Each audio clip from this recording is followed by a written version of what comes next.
يا خجلتي من عتاب الله يوم غد،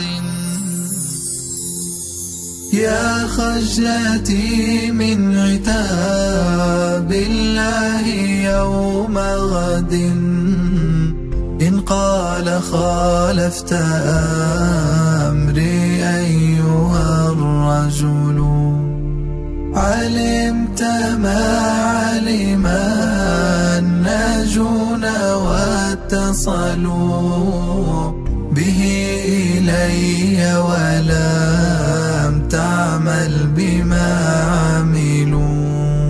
يا رب فاغفر ذنوبي كلها كرما، فإنني اليوم منها خائف وجيل. واغفر لأهل ودادي كل ما اكتسبوا، وحط عنهم من